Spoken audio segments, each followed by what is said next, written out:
Hello दोस्तों, नमस्कार। SM किसी चैनल में मैं आप सब लोगों का दिल से बहुत बहुत स्वागत करता हूं। अगर आपने पहली बार विजिट किया जरूर इस चैनल को सब्सक्राइब कर लेना, साथ में बेल आइकन को हिट करके ऑल जरूर सेलेक्ट कर लेना। उसी के साथ साथ फ्री स्टॉक मार्केट क्लासेस इस चैनल को भी अगर आप चाहो तो फॉलो कर सकते हो, सब्सक्राइब कर सकते हो। यहाँ पर भी बेल आइकन को हिट करके ऑल जरूर सेलेक्ट करके रख लेना। इस चैनल का लिंक आपको ऊपर आई बटन पर या फिर नीचे डिस्क्रिप्शन में मिल जाएगा। उसी के साथ साथ आज के दिन के जितने भी इंपॉर्टेंट वीडियोज़ है उन सभी वीडियो के ऊपर अच्छी तरीके से वीडियो आ चुका है, उनके लिंक्स आपको नीचे डिस्क्रिप्शन में यहाँ पे मिल जाएंगे। तो चले दोस्तों, फिलहाल इस वीडियो को स्टार्ट कर लेते हैं। सो दोस्तों, अभी हम लोग आ चुके हैं बिल्कुल हमारे नॉर्मल स्क्रीन के ऊपर। एंड आप सभी लोगों को पता है संडे के दिन हमारा ये एक डिफरेंट टाइप का स्पेशल वीडियो भी रहता है, जो कि आप सभी लोगों को पता है सैटरडे संडे 2 दिन बाजार क्लोज था। तो इसके बीच में कौन कौन से स्टॉक से रिलेटेड क्या क्या खबरें आई थी एंड इसके चलते कल के दिन के हिसाब से कौन से शेयर्स आप लोगों ने रडार के ऊपर रखने चाहिए स्टडी पर्पस के लिए, वो मैं आपको यहाँ पे बताने वाला हूँ। अगेन डिस्क्लेमर क्लियर कट देना चाहूँगा, कोई बाइंग सेलिंग मतलब ट्रेडिंग करो, बाय करो, सेल करो, लॉन्ग करो, होल्ड करो, कोई यहाँ पे रिकमेंडेशन नहीं है।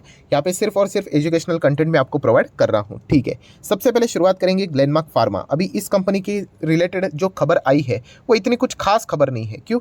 देखिए, फार्मा कंपनी है, मतलब क्या खबर रह सकती है? ऑब्वियसली यूएस एफडीए, तो कहीं ना कहीं तो आपत्ति पाई गई होगी। तो शायद से गोवा के इधर का जो प्लांट है वहाँ पे इनके ओर से कुछ तो फैसिलिटीज़ है, वहाँ पे हम लोग को आपत्ति पाई गई है। तो ज़रूर इससे रिलेटेड हम लोग कह सकते हैं कि आप चाहो तो ग्लेनमार्क फार्मा को अपने रडार के ऊपर रख सकते हो। नेक्स्ट बात करेंगे टीवीएस मोटर। तो टीवीएस मोटर बहुत ही टू व्हीलर की एक बहुत ही शानदार कंपनी है एंड अगर देखा गया तो फिलहाल लगातार एक्सपांशन की ओर ही फोकस रख रहा है। एंड आपको पता भी होगा हाल ही में ही टीवीएस मोटर की जो सब्सिडरी है उन्होंने यहाँ पे जो ईवी रिलेटेड टेक्नोलॉजी रहता है, असेट रहता है जर्मनी से रिलेटेड, वो उन्होंने फिलहाल तो यहाँ पे एक्वायर किया था। तो बहुत अच्छी बात है। इलेक्ट्रिक व्हीकल स्पेस में टू व्हीलर में अभी तक मार्केट को क्लियर कट फेस नहीं मिला है, तो इसके चलते यहाँ पे बजाज, टीवीएस, हीरो, आयशर, इनमें बहुत अच्छा खासा फिलहाल फाइट देखने को मिल रहा है। तो ज़रूर टीवीएस मोटर यहाँ पे बहुत ही अच्छी तरीके से ईवी के हिसाब से काम करते हुए देखने को यहाँ पे मिल रहा है। देन दोस्तों, बात करें कल के दिन के हिसाब से, आप लोगों को पता होगा मैंने एक डेट आप लोगों को नोट करवाई थी जेट एयरवेज से रिलेटेड। क्यों? क्योंकि नो डाउट एनसीएलटी में इनका अभी हम लोग को कोर्ट में ऑलरेडी केस देखने को मिल रहा है। अभी जो कैबिन क्रू थे उन्होंने एक नया चीज़ सामने लाया कि जिस प्रकार से कंपनी का काम चल रहा है एंड अगर ये कंपनी वापस रिवाइव करने की कोशिश की जाएगी, रिजोल्यूशन प्लान जिसको बोलते हैं, तो उसके हिसाब से कैबिन क्रू को तो कुछ मिलने वाला है नहीं। तो उनका जो एसोसिएशन है उन्होंने मतलब ये प्लान बनाया कि वो कोर्ट में यहाँ पे जाकर क्या करेंगे, इस कंपनी को बेचने से रिलेटेड ही अर्जी सामने रखने वाले। इससे रिलेटेड मैंने डिटेल में वीडियो भी बनाया था। तो एक बहुत अच्छा कमेंट भी मुझे कमेंट सेक्शन में मिला, सर अगर इस प्रकार की बातें सामने आ रही है कि कंपनी अगर बेची जाने वाली है, मतलब कैबिन क्रू का जो एसोसिएशन ये बात बोल रहे हैं, तो फिर शेयर होल्डर्स भाग क्यों नहीं रहे? लोअर सर्किट लगना चाहिए। बहुत ही डिसेंट टाइप का ये सवाल था, बहुत ही अच्छा सवाल था। देखिए, जो वो कोर्ट में अपनी अर्जी लेकर जाएगी इसका अर्थ ये नहीं कि कोर्ट उनकी बात मानेगा ही करके। आपको पता है कोर्ट में फैसले बहुत लेट आते हैं क्योंकि हर एक को अपना अपना पक्ष बोलने का मौका दिया जाएगा। ऐसा नहीं कि कैबिन क्रू का एसोसिएशन बोल देगा कि कंपनी को लिक्विडेट कर दो करके। उनका जो लॉजिक है वो बिल्कुल सही है। जितना डिले करेंगे लिक्विडिटी, अगर हम लोग देखा गया तो लिक्विडेशन से रिलेटेड मिलने वाला जो प्रोसीडिंग रहेगा, पैसा रहेगा, वो बहुत कम होते जा रहा है। तो अंत में कुछ मिलेगा ही नहीं। पर ये सारी चीज़ों के ऊपर कोर्ट क्या एक्सेप्ट होता है कि नहीं, इन चीज़ों के ऊपर क्या एग्री होता है कि नहीं कोर्ट, ये देखना इंटरेस्टिंग पार्ट है। अगर कोर्ट ने यहाँ पे मोहर लगा दी कि हाँ आप बात बिल्कुल सही बोल रहे हो, लिक्विडेट कर दो, बेच दो इस कंपनी को, देन खत्म, जेट एयरवेज सब भाग जाएंगे यहाँ से। पर जैसे मैंने कहा कि ये उनका पक्ष हो गया, कोर्ट मानता है कि नहीं मानता है कल देख लेंगे। अभी जैसे मैंने आपको बताया कल तो फॉर्मेलिटी है, तारीख के ऊपर तारीख तो मिलती रहेगी। तो इसीलिए फिलहाल तो हम लोग को वो पैनिक अभी तक देखने को नहीं मिला है, ठीक है।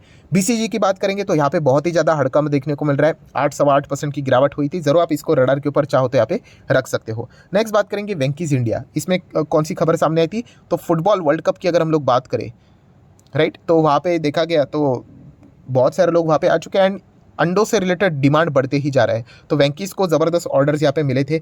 10 कंटेनर के बदले 40 कंटेनर हम लोग को एक्सपोर्ट होते हुए देखने को मिल रहे हैं। एंड इसी के चलते आप लोगों ने देखा होगा एक दिन में स्टॉक हम लोग को रॉकेट की तरह भागते हुए देखने को मिला था। पर जैसे मैंने आप लोगों को बताया ये एक ट्रेडिंग बेट है, इन्वेस्टमेंट के लिए देखा गया तो इतना कुछ सॉलिड स्टॉक ये नज़र नहीं आता है, बट स्टडी करने के लिए इसको रडार के ऊपर रखना ज़रूरी है। Then Triveni engineering and industrial. तो यहाँ पे क्या खबर सामने थी? 477 करोड़ के शेयर्स अब प्रमोटर कंपनी के मालिक ने ही वो बेच दिए थे, nearby 6 to 7% I guess. तो इसके चलते आप जरूर इस कंपनी को अपने रडार के ऊपर स्टडी पर्पस के लिए यहाँ पे रख सकते हो। इतना बड़ा माल बेचा है एंड वो भी 5-6% के डिस्काउंट के ऊपर माल बेचा था। तो इसके चलते आप देख सकते हैं कि चार्ट पैटर्न ऐसा था, सडनली नोज डाइव देखने को मिला था। तो चाहो तो इसको स्टडी जैसे मैंने आपको बोला स्टडी पर्पस के लिए इनको रडार के ऊपर रखना है।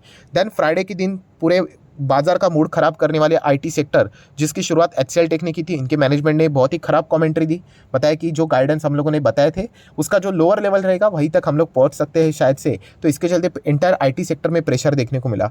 तो एचसीएल टेक कैसा परफॉर्मेंस करता है कल के दिन के लिए आप जरूर इसको रडार के ऊपर रख सकते हैं। अदर आईटी स्टॉक्स ऑल्सो आप चाहो तो अपने रडार के ऊपर रख सकते हो। देन येस बैंक, फ्राइडे के दिन तो इसने धमाका ही किया था, 12% के आसपास की तेजी। रीजन बहुत ही साफ है, आरबीआई के ओर से इनको हम लोग को लेटर मिलते हुए देखने को मिला है, ग्रीन सिग्नल मिलते हुए देखने को मिल रहा है, और 2 नए इन्वेस्टर यहाँ पे फिलहाल इनके साथ अभी येस बैंक बातचीत करते हुए देखने को मिलेगा। अभी वो बातचीत सफल होगी विफल होगी ये तो आने वाला वक्त बताएगा, बट फिलहाल अगर देखा गया तो इसी न्यूज़ को बाजार में वेलकम यहाँ पे किया जा चुका है। मेरे हिसाब से वो खबर है वो ट्रेडिंग खबर है। इन्वेस्टमेंट वाली खबर वही होती है जो कि कंपनी के बिजनेस के हिसाब से उनमें पोटेंशियल बढ़े, नंबर्स बढ़े, रिजल्ट बढ़े, उसके हिसाब से हम लोग उस खबर को कंसिडर करते हैं। तो ठीक है, ट्रेडिंग के हिसाब से अभी देखा गया तो 11-12% तेजी देखने को मिली है। क्या बाजार इस खबर के चलते क्या और खुश होता है या नहीं, या फिर प्रॉफिट बुकिंग होती है, तो कल आप चाहो तो येस बैंक के ऊपर भी फोकस बना के रख सकते हो। नेक्स्ट अगर हम लोग बात करेंगे इन्फोसिस आप सभी लोगों को पता है बायबैक के चलते मतलब अक्टूबर में बायबैक हुआ था, एंड अभी 7 दिसंबर को ही इन्फोसिस का बायबैक स्टार्ट होते हुए देखने को मिला था। ये देखिए कमेंट्स ऑन 7 दिसंबर 9,300 करोड़ का बायबैक है, एंड ये बायबैक कंप्लीट कब होगा, 6 जून 2023 को हम लोग को कंप्लीट होते हुए देखने को मिलेगा। ओपन रूट वाला बायबैक है, तो वैसे डायरेक्टली आपको फर्क नहीं पड़ेगा, इनडायरेक्टली आपको थोड़ा बहुत फायदा मिल सकता है, क्योंकि बायबैक से शेयर्स आपको पता है डिस्ट्रॉय करने के बाद कम हो जाते हैं, एंड ईपीएस में थोड़ी सी सुधार हम लोग को देखने को मिल जाती है। सो ये एक पॉइंट था जो कि आपको पता होना चाहिए। देन अगर हम लोग बात करें बायबैक की ही, तो बजाज कंज्यूमर, इसमें भी हम लोग को बायबैक देखने को मिलने वाला है। यस दोस्तों, कंपनी ने बायबैक अनाउंस कर दिया है, बट अगेन इसका भी जो रूट है बायबैक का वो भी ओपन वाला ही रूट है। सो ओपन वाला रूट आपको पता है कि इतना ज़्यादा एनर्जेटिक हम लोग को वो बायबैक माना नहीं जाता है, बाजार इसको इतना ज़्यादा धूम धड़ाके के साथ वेलकम नहीं करता है जितना टेंडर वाले रूट को किया जाता है। तो ठीक है, आप चाहो तो बजाज कंज्यूमर को भी क्या कर सकते हैं, इसके चलते स्टडी कर सकते हो। बायबैक की बात हो रही थी तो नो डाउट आईईएक्स में भी हम लोग को वहीं से ही ओपन रूट वाला बायबैक देखने को मिला था। तो ये सभी स्टॉक्स हम लोग को सिमिलर कैटेगरीज में फिलहाल तो देखने को यहाँ पे मिल रहे हैं। नेक्स्ट अगर हम लोग बात करें बायबैक से रिलेटेड, पेटीएम कवर करने वाला कोई बात नहीं, बीच में एलएनटी आ गया। तो एलएनटी की बात करें तो आप सभी लोगों को पता है उनके मैनेजमेंट ने स्ट्रॉन्ग कॉमेंट्री दी है। ऑलरेडी 80 से 90 हज़ार करोड़ के ऑर्डर बुक इनकी फिल हो चुकी है, and they are expecting 2,20,000 crore order book in this current financial year itself. So मतलब हम कह सकते हैं कि सेकेंड हाफ में मोर देन डबल ये ऑर्डर बुक एक्सपेक्ट कर रहे हैं। Big statement. तो देखना पड़ेगा कि एलएनटी कैसे परफॉर्मेंस यहाँ पे करता है। वैसे तो एलएनटी को कोई इंट्रोडक्शन की जरूरत यहाँ पे नहीं है। नेक्स्ट बात करेंगे दोस्तों केपीआईटी टेक। केपीआईटी टेक से रिलेटेड कुछ लोगों के सवाल सामने आ रहे हैं, सर यहाँ पे बताया जा रहा है इनसाइडर ट्रेडिंग से रिलेटेड। तो दोस्तों वो यहाँ पे केपीआईटी टेक्नोलॉजी का इनसाइडर ट्रांजैक्शन उससे रिलेटेड डेटा सामने आ रहे हैं। अभी इनसाइडर ट्रांजैक्शन मतलब क्या कि कंपनी से जुड़े हुए जो इनसाइडर व्यक्ति रहते हैं, डायरेक्टर की बात करें, मैनेजमेंट की बात करें, ओनर की बात करें, प्रमोटर की बात करें, तो ये देखिए कंपनी के जो को फाउंडर है उन्होंने यहाँ पे पिछले साल की अगर हम लोग बात करें near by ₹51 million worth of shares यहाँ पे एट ₹513 सेल करते हुए देखने को यहाँ पे मिले थे।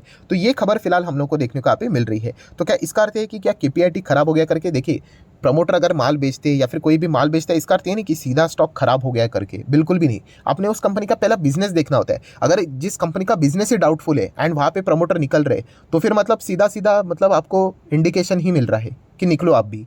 बट कंपनी का बिजनेस स्ट्रांग है ना, तो प्रमोटर को पैसे की ज़रूरत पड़ती है कभी कभी, तो उसके लिए उन सारी चीज़ों को यहाँ पे मतलब अरेंज करने के लिए उनको शेयर्स यहाँ पे कभी कभी बेचने पड़ते हैं। सो केपीआईटी टेक देखा गया तो हर किसी को पता है ये तो बहुत ज़बरदस्त कंपनी है, एंड भविष्य में भी बहुत सॉलिड परफॉर्मेंस यहाँ पे देगा। इनका मैनेजमेंट भी बहुत ही कमाल का है, तो इसके चलते आप लोगों ने कोई भी डरने की जरूरत यहाँ पे नहीं है, राइट। तो ये पॉइंट भी आपको पता होना चाहिए। नेक्स्ट अगर हम लोग बात करें तो ये देखिए बायबैक वाला अभी आ गया पेटीएम। तो पेटीएम का बायबैक थोड़ी सी कहानी में ट्विस्ट लेकर आ सकता है, थोड़ा सा मज़ेदार बायबैक ये हो सकता है। मज़ेदार बायबैक मतलब क्या, ऑब्वियसली अभी तक बायबैक हुआ नहीं है। 13 दिसंबर को इससे रिलेटेड फैसला होगा कि मतलब बोर्ड ऑफ डायरेक्टर की बैठक है कि बायबैक देना है या नहीं देना है। अगर हाँ तो कौन से रूट वाला, टेंडर वाला या फिर ओपन वाला, इन सब चीज़ को साइड रख देते। सबसे पहला मुद्दा यही आ रहा है कि पेटीएम एक लॉस मेकिंग मतलब लगातार नीचे नीचे नीचे ही जा रहा है, 65% डाउन है, बिजनेस भी इतना कुछ खास नहीं चल रहा है। तो हर कोई यही स्टार्ट कर चुके हैं कि ये अपने जो इन्होंने आईपीओ लाया था, एंड आईपीओ के चलते आपको पता है कंपनी के पॉकेट में पैसा चला गया था 9,000 करोड़ से भी ज़्यादा।